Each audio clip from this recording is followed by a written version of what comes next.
Okay, let's set the scene. It's 2005, and the Walt Disney Company, well, it's kind of a sleeping giant. The magic? It's definitely fading. But over the next 15 years, its new CEO, Bob Iger, would kick off one of the most incredible corporate transformations ever. So we're going to break down the key lessons from his playbook, starting with a single idea that really drove everything. Now, this quote, this isn't just some nice line for a poster. This was Iger's actual survival strategy. He knew that in our world, if you're standing still, you're already falling behind. This absolute fearlessness, this is the key to understanding every single massive bet he was about to make. But here's the thing. A vision like that doesn't just appear out of thin air in the CEO's office. Nope. It was forged over decades, starting from the very, very bottom. So let's take a look at the climb that shaped the leader he would become. And believe me, this was no overnight success story.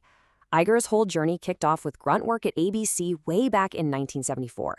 He spent over 2 decades learning the business from the inside out, building this reputation for being the calm in the storm, especially during the '88 Olympics. This long, steady climb was his masterclass in paying your dues. And along this climb, he's picking up these key principles that would pretty much define his entire leadership style. From his mentors, he learned that, being a decent person and being a killer competitor, they're not mutually exclusive. And from his own mistakes, he learned the true power of humility. These weren't just abstract ideas. They became the bedrock of his decision-making, long before he ever got the top job. Okay, so all of this background, all this experience, it all leads to this one moment of truth. The CEO job at Disney opens up, but the company is in total turmoil. Iger wasn't the obvious choice, not by a long shot. He had to fight for it. And the only way to do that was to give the company something it desperately needed, a clear, compelling vision for its future. And this was the million-dollar question, maybe even the billion-dollar question. I mean, Disney's legendary animation was sputtering. Its vital partnership with Steve Jobs and Pixar totally shattered. The board didn't just want a manager, they needed a savior. So what could Bob Iger possibly bring to the table? So instead of coming in with some complicated 100-point plan, he laid out just 3 simple, super powerful pillars. First, get back to making truly great creative content. He argued that in a world of infinite choice, quality is the only thing that actually matters. Second, stop fighting technology and embrace it. And third, think bigger, like truly global. This clarity just cut through all the corporate noise and gave Disney a new North Star. And look, this wasn't just talk. This wasn't some fancy presentation he was going to forget about. He immediately put his money where his mouth was, with a series of audacious, company-defining bets, all centered on that first pillar, getting his hands on the best, highest quality content on the entire planet. So priority number 1, fix animation. And he knew deep down that meant fixing the broken relationship with Pixar. It was a massive olive branch to Steve Jobs, basically admitting that Disney had lost its way and desperately needed Pixar's creative genius. The result? Disney bought Pixar, and just like that, its legendary storytellers were back in the Disney family. All right, then comes the next bet, and this one was huge, a real bombshell for the industry. In 2009, he dropped $4 billion to acquire Marvel. At the time, Wall Street was like, what are you doing? Superheroes were seen as niche, kind of risky.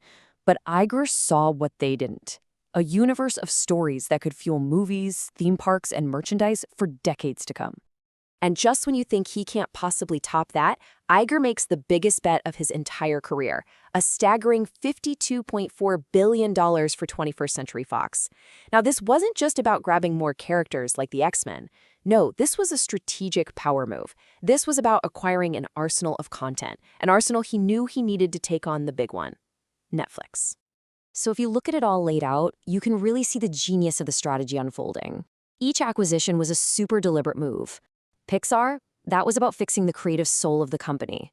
Marvel, that was about owning an entire globally beloved genre. And Fox was the firepower for the coming streaming wars. They were huge, massive risks, but every single one was a calculated step in his grand plan. Okay, but having a grand strategy is one thing. Actually pulling it off, that takes something else entirely. It comes down to a consistent set of principles, a few core values that guided every single move. First up, and this one is so important, optimism. I mean, think about it. Who wants to follow a pessimist, right? Especially when things get tough, a leader's optimism is everything. It's not about being naive or ignoring problems. It's about creating this belief that, yeah, this is hard, but we can solve it. It just creates so much energy and possibility instead of fear. Next up, integrity. And here's a perfect example. Remember when that big controversy blew up around the star of the hit show Roseanne? Iger canceled it immediately. The financial hit was massive, but for Iger, it was simple. You have to do what's right, not just what makes the most money. The integrity of the Disney brand was priceless. And finally, respect. This is the secret weapon he used to repair all those broken bridges we talked about with people like Roy Disney and Steve Jobs. He basically understood that you gotta check your ego at the door. By going into those tough conversations with real empathy and respect, he turned enemies into allies and made the impossible happen. And this final thought from him, it's just a really beautiful, grounding idea. It kind of brings everything full circle, right back to that guy starting at the bottom. It's this powerful reminder that at the heart of any great leader is just a human being with a history and a journey that made them who they are. It's all about humility. So at the end of the day, Iger's story isn't just about corporate strategy. It's about having the guts to innovate and the integrity to see it all through. The ultimate lesson here isn't really about running a company.